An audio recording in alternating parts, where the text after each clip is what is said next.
is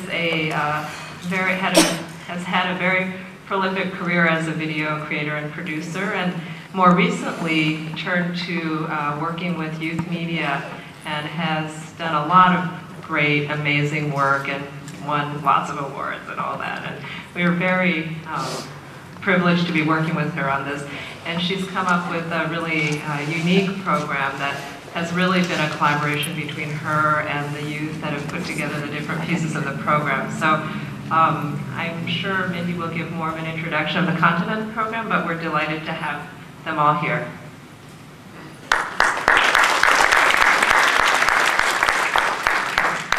Thank you, Mimi. I'm glad you're short, because I'm short too.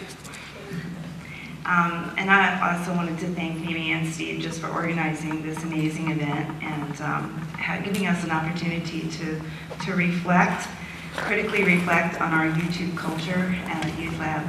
I also just want to quickly thank Gabe, because he's not here anymore, but he's the guy who had to rip all these videos off YouTube and assemble them and use my notes to take this excerpt and take that excerpt, and he was like kind of a warrior for us and really did a stellar job. And also to thank Charlene from LA Freewaves, because I think she just kind of, I think I probably would have had a meltdown if she wasn't at the helm trying to excavate all this work. As you'll see, our program is we don't actually know many of the users and the creators, the content creators who made this work. So, they're anonymous to us, and so it's really, you have to become somewhat of a detective and an investigator, and that's what Charlene had to do. Let's go find these people and get their work here. So when Mimi approached me and asked me to curate a program of youth media based on the network publics and internet culture, I was really excited to do that, but I was also really apprehensive because I actually come out of the youth media world, and I want to explain a little bit about what that means. I'm not going to talk a lot, I promise, but I want to put this a little bit in context, because the youth media world is really part of, if you saw the activist program that John Stout put together, it's really kind of, youth media has been around since the early 70s, part of that community-based movement of indie film, alternative cinema, communication, democracy, and the fight for communication rights.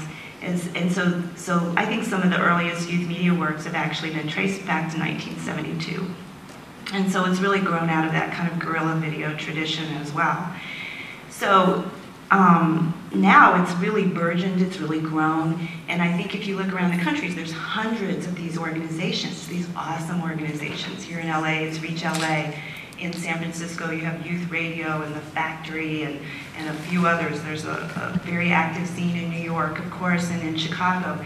And also in harder to find rural communities, working with Native American youth. These are after-school programs for the most part that are working in informal liberatory educational practices and doing some really incredible work with more marginalized youth, trying to get youth to represent their stories because, as we all know, youth are often distorted or underrepresented in the media, are often really kind of what I would say is really kind of criminalized, and this is very problematic. So you have this huge, kind of national movement of youth media organizations, but it hasn't been studied very well. It doesn't have a lot of visibility. It's certainly not funded very well.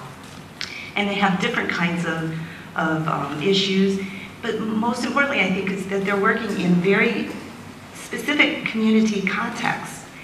It's not, they're working, some groups actually work on juvenile justice issues, some are working with LGBT youth, so it's very, very diverse.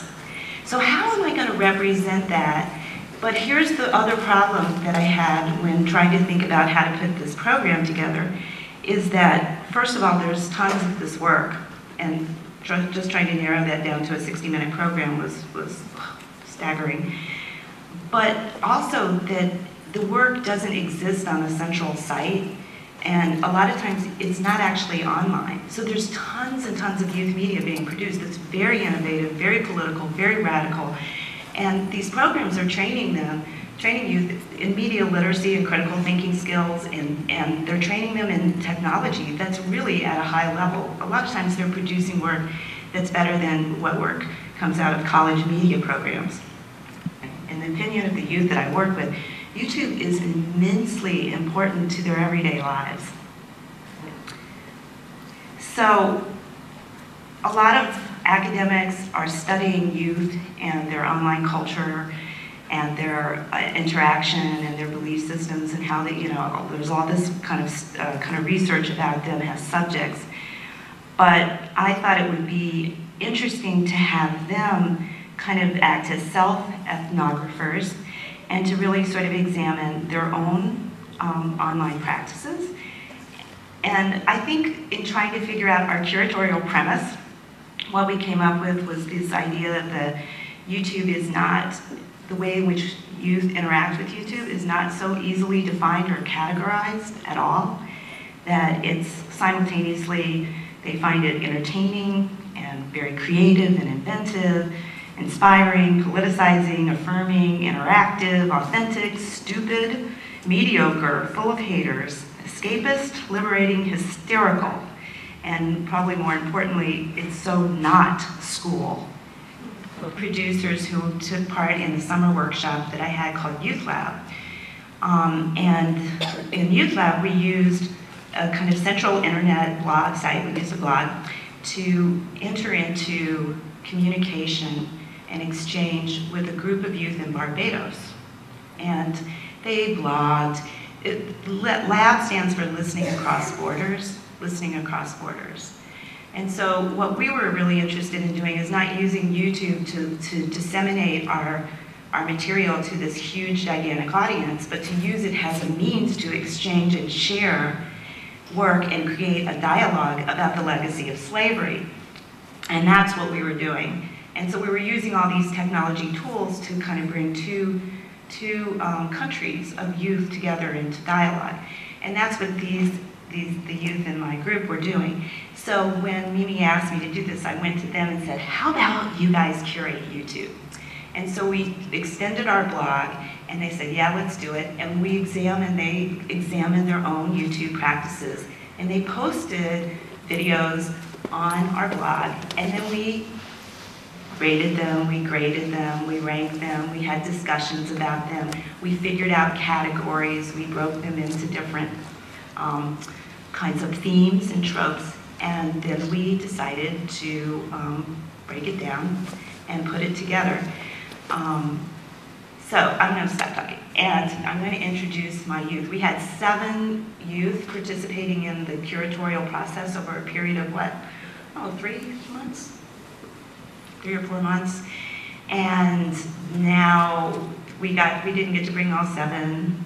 We got to bring 3, and I'm going to ask them to come up on stage. So Zane Sherline and Sadia Newa and Amina Muhammad, and they're going to introduce the program.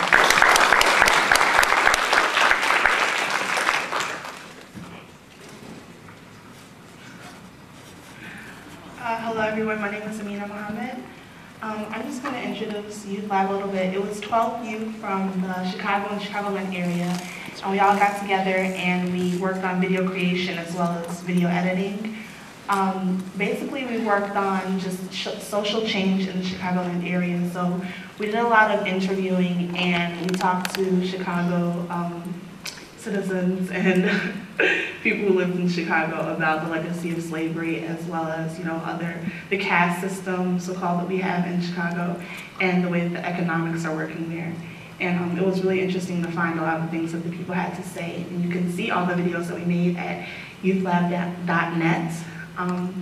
The day before the last day of our the whole workshop that we did, that was 2 weeks long, we worked and we saw a video by Gil Scott Heron that was called "The Revolution Will Not Be Televised." And we talked about it, and we were able to come up with a spoken word piece. We all 12 of us worked on the spoken word piece, and we came up with the lyrics in about an hour. And the next day we did all of the editing and created the entire piece in about 4 hours and presented it that night to our parents and our friends and everybody who came out to see the work that we had done for the last 2 weeks. And so I'm going to introduce the video. It's called The Revolution Will Be Televised. And we basically called it that because we wanted to show that us as youth are making it like this big revolution, and that we're so involved in media that it will be televised and everybody will be able to see it. So, Revolution Will Be Televised.